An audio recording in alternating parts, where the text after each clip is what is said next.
সামনে একটা সময় আল্লাহ আমাদেরকে দিচ্ছেন, এ দেশটা আমরা এমন অভিভাবকদের হাতে তুলে দিতে চাই যারা আর কোনোদিন আয়না ঘর বানাবে না, যারা মানুষকে মিথ্যা মামলা দিয়ে মিথ্যা সাক্ষী দিয়ে জীবন নষ্ট করবে না।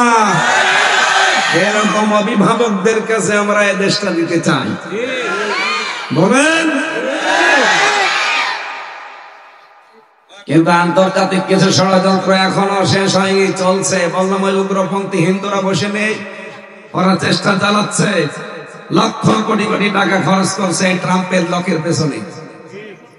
কইরে এই দেশে এই যে আমরা জুমার নামাজ পড়ে বের হই অথবা মাহফিল থেকে বের হই, মাথায় টুপি মুখে দাঁড়িয়ে দেখে এগুলো ছবি তুলে ট্রাম্পের কাছে পাঠায়। এই উগ্রপন্থী হিন্দুদের অনেক লোক আছে, ওরা দেখাতে চায় ট্রাম্প সাহেব এই দেখেন এই দেশে জঙ্গিবাদ কিভাবে মাথা ছাড়া দিচ্ছে। বাংলাদেশে কোনো জঙ্গি নেই, তার প্রমাণ হয় 6 মাস। 6 মাসে একটা জঙ্গি নাটক তৈরি হয়েছে, কারণ নাটক যে লিখত সেই তো পালিয়েছে। নিজে একটা জঙ্গি এবং জঙ্গির মদতদাতা এই পৃথিবীতে, অথবা আলেমদেরকে জঙ্গি বানাতে এতদিন নাটক সাজাতো। যাদেরকে দিয়ে সাজাতো এই কাউন্টার টেররিজমের মনিরুল ইসলাম আর আসাদুজ্জামান, এই 2 শয়তান, এই 2 গোলাঙ্গাকে জবাই করা দরকার। 1628টা চেয়ার আছে বাংলাদেশে। এই জালেমদের সময় 1628টা চেয়ার ছিল, প্রত্যেকে জালেম এবং প্রত্যেকে জালেমের দোষক। বাংলাদেশে যারা এখন দায়িত্বে আছেন এদের যেহেতু সংস্কার চলছে, খুব তাড়াতাড়ি এই 1628টা চেয়ার থেকে এই শয়তানগুলোকে নামান, নামিয়ে নতুন নতুন যারা বৈষম্যের শিকার হয়েছিল তাদেরকে এই চেয়ারগুলোতে বসান। এই কথা বলেন না কেন? এরা যতদিন থাকবে নির্বাচন তো দূরের কথা, সামনে আবার ষড়যন্ত্র করে ওই খুনিকে আনবে। শয়তান কালকে ভিডিও বার্তা দিয়েছে, মানুষ আমাকে খনি বলে, আমাকে ফ্যাসিস্ট বলে। আমি কি করলাম বোঝেন আপনি? ব্যারিস্টার আরমানকে 8 বছর গুম করে রেখেছিলেন আয়না ঘরে। হ্যাঁ, কথা বলেন না কেন? এখন বলে আমি কি করলাম। গত পরশু দিন ভিডিও বার্তা দিয়েছে যে আমার একাই দোষ, আমার বোন রেহেনাও তো কত কিছু করেছে, তারা তো কেউ কিছু বলে না।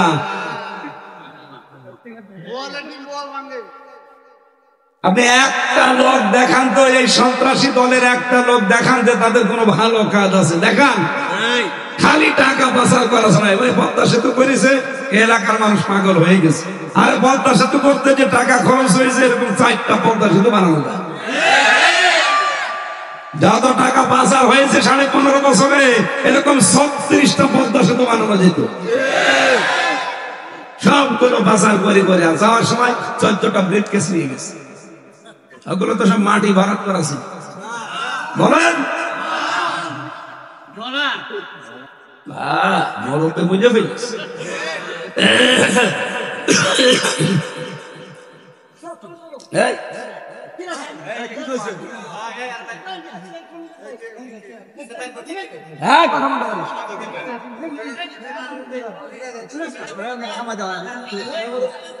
আমার ভাইরা চুপ করে বসে, আবার কথা বলে। অভিভাবক, বন্ধু, মেয়ে হোক আর পুরুষ হোক, এটাতে কত গুরুত্বপূর্ণ এবং দামি জিনিস। আজ অধিকাংশ মানুষ খারাপ হয় বন্ধুর কারণে, অভিভাবকের কারণে। আল্লাহ রাব্বুল আলামিন এর অভিভাবক বন্ধু এ দিয়ে আয়াত নাযিল করলে, ইন্নামা ওয়ালিয়ুকুমুল্লাহু ওয়া রাসূলুহু, একমাত্র তোমাদের বন্ধু হবে আমার আল্লাহ এবং তার রাসূল, ওয়াল্লাযীনা আমানু, এবং দুনিয়ায় যারা ঈমানদার তারা। এই পৃথিবীতে এই 3টা বন্ধু ছাড়া, অভিভাবক ছাড়া আপনি কাউকে বন্ধু অভিভাবক হিসাবে মেনে নিতে পারেন না। এ ঘোষণা কার? 1 নাম্বার অভিভাবককে, 2 নাম্বার বন্ধুকে রাসূলুল্লাহ, 3 নাম্বারে নারী হোক পুরুষ হোক এদের বন্ধু হবে ঈমানদার। এবং ঈমানদার কারা? আল্লাহ এর পরবর্তীতে 3টা গুণ দিয়েছেন। এই 3টা গুণে গণান্বিত মানুষগুলো দুনিয়ায় ঈমানদার যারা, এরা আমাদের বন্ধু হবে। আল্লাযীনা ইউকিমুনাস সালাতা ওয়া ইউতুনাজ যাকাতা ওয়া হুম রাকিউন। এক নম্বরে যে ইমানদারেরা দুনিয়াতে নামাজ কায়েম করে, নামাজ পড়ে না, নামাজ কায়েম করে। মুন্সিগঞ্জবাসী, বাংলাদেশে কি নামাজ কায়েম আছে না পড়া আছে? পড়া। এই আয়াতের ভেতরে পড়ার কথা আছে না? নামাজ কায়েম করবে যারা, নামাজ কায়েম করতে হলে রাষ্ট্রীয় ক্ষমতা লাগে। এই কথা বলে না কেন? সূরা হজের 41 নম্বর আয়াতে আল্লাহ জানিয়েছেন, আল্লাযীনা ইম্মাক্কান্নাহুম ফিল আরদি আকামুস সালাহ।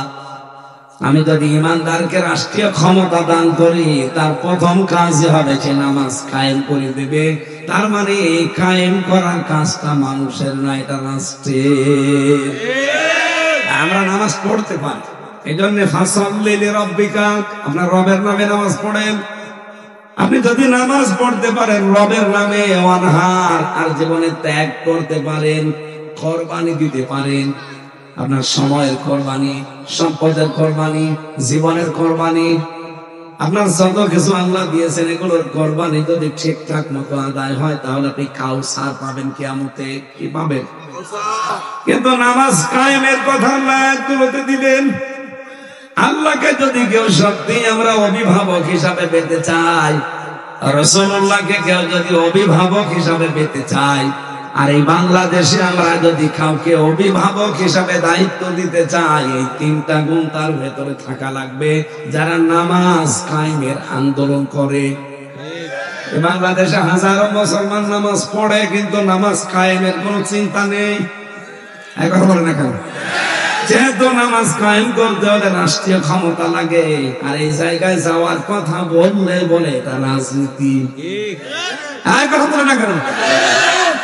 কত মানুষ আলেমদেরকে বলছে এরা রাজনীতি করে, বলছে না? শুধু এতটুকুই বলছে না, এমনকি আলেমদেরকে তারা ধর্ম ব্যবসায়ী পর্যন্ত বলছে। আমরা কি ধর্মের ব্যবসা করব? ধর্ম ব্যবসা তো করে তারা যারা বছরে একবার টুপি মাথায় দেয়। আমরা তো ধর্মের ব্যবসা না, আমরা ধর্ম তো সারা জীবন মেনে চলি। কথা বলে ঠিক কিনা?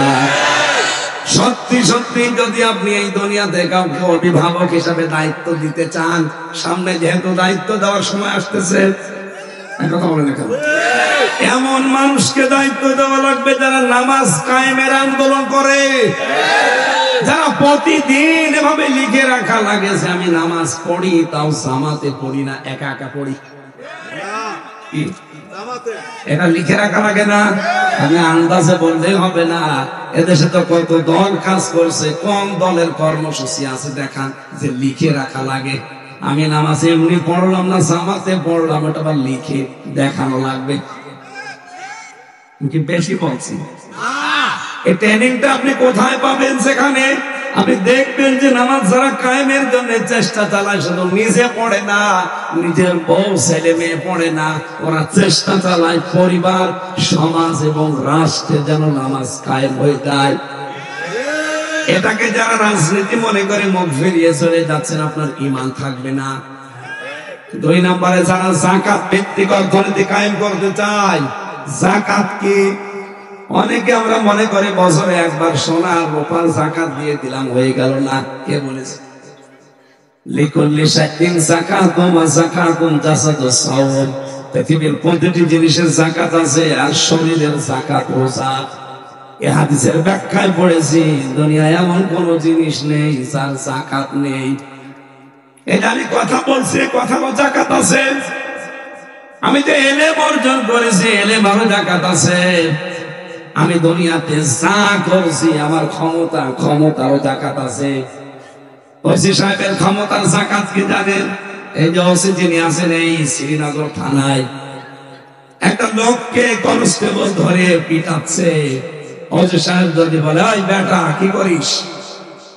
ওসির যে পাওয়ার, যে সম্মান, যে চেয়ার, এটা দেখেই দেখা যাচ্ছে কনস্টেবল লোকটাকে ছেড়ে দিতে বাধ্য হবে।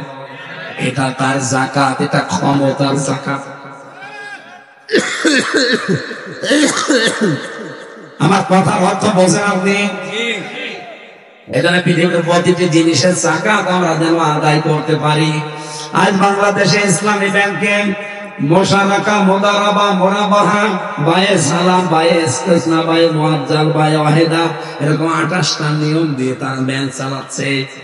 বাংলাদেশের প্রতিটি ব্যাংক যদি এই নিয়ম নীতিগুলো ইসলামী অর্থনীতি মেনে চলতো, এই দেশে সুদ বলতে আর কিছু থাকতো না।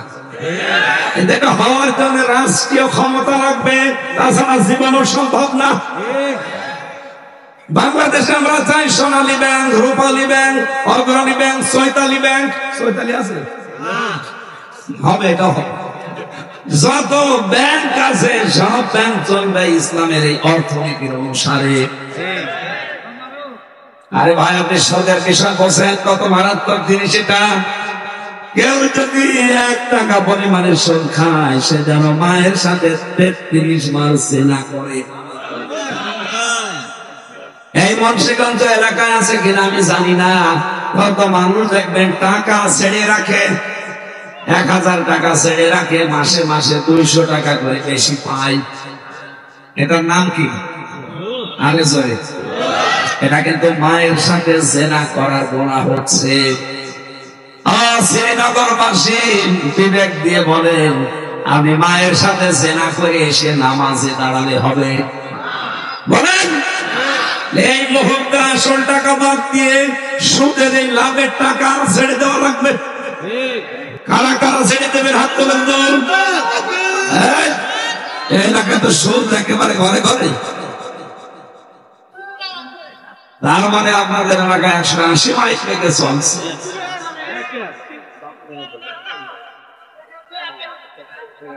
এটা সারা মাথা থেকে সরানো।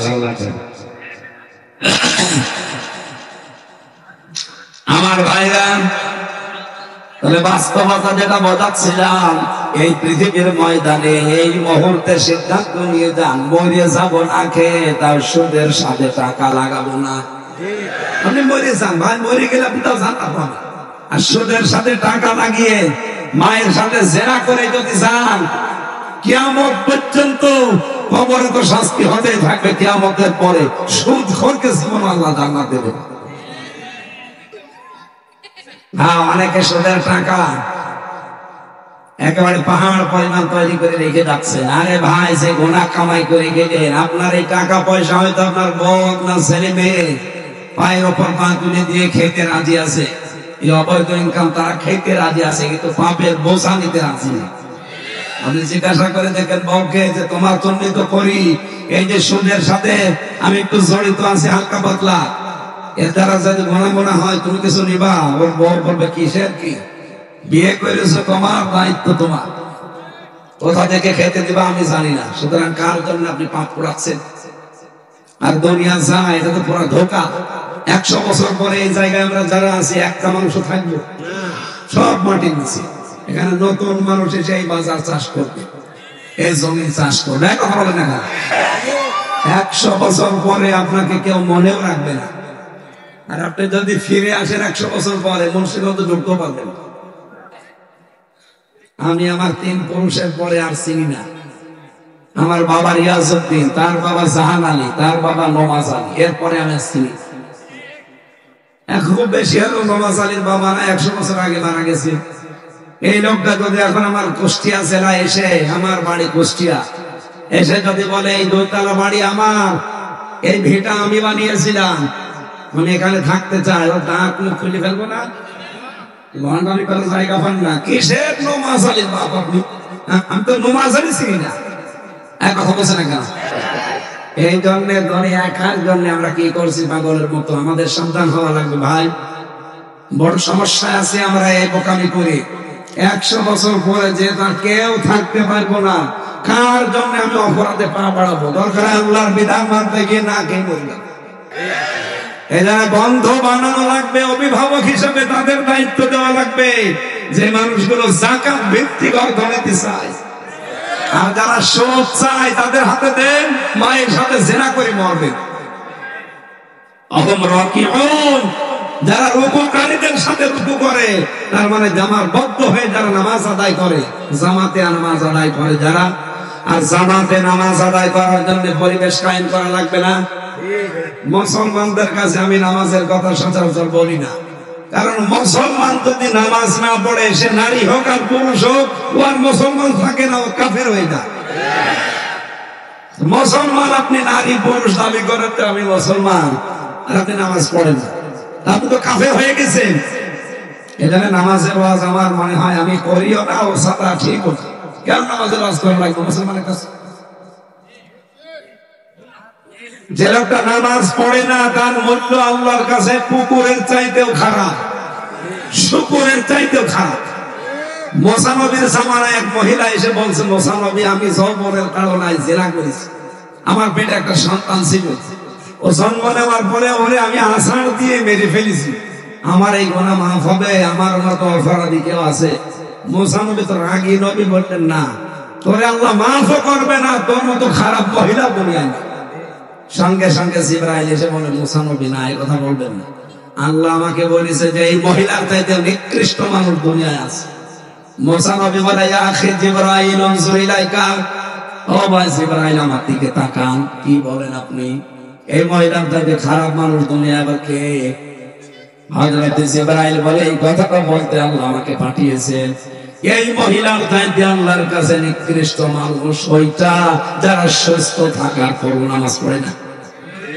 বহু মহিলারা আছে 3 দিন 5 দিন 7 দিন তারা অসুস্থ থাকে, এরপরে সুস্থ হওয়ার পরে নামাজ পড়তে চায় না, ঢিলে মিশি করে, বড়ি মশে করে একেবারে 15 দিন 20 দিন কাটিয়ে দেয়। না, শরীর পবিত্র হয়ে গেলে গোসল করে আপনাকে নামাজ ধরা লাগবে। যেই কয়েক নামাজ কাজা যাবে 72,000 বছর জাহান্নামে থাকা লাগবে এক এক ওয়াক্ত নামাজের কারণে। আশা করছি নামাজ কোনদিন যেন ছেড়ে দেবেন না। মেয়েদের জন্য যেহেতু এদেশে এখনো সে পরিবেশ নেই, যদি পরিবেশ হয় আপনারা মসজিদে নামাজ পড়তে পারবেন, নেই যেহেতু আমরা পুরুষ মানুষ যারা আছি যেন নামাজ পড়লে জামাতবদ্ধ হয়ে পড়ি, মসজিদে পড়ি। যারা আল্লাহ রাসূল এবং ঈমানদারদের এই 3 জনকে অভিভাবক বন্ধু হিসাবে মেনে নেবে, এরা আল্লাহর সেনাবাহিনী, ফাইন্না হিজবাল্লাহি হুমুল গালিবুন, আর আল্লাহর দল হবে এই পৃথিবীতে গালিব। সুতরাং সামনে ইসলামের দিন আসতেছে, আন্তর্জাতিক ষড়যন্ত্রগুলো যদি আমরা মোকাবেলা করতে পারি, আলহামদুলিল্লাহ সামনে কোরআন দিয়ে দেশ চলবে ইনশাআল্লাহ।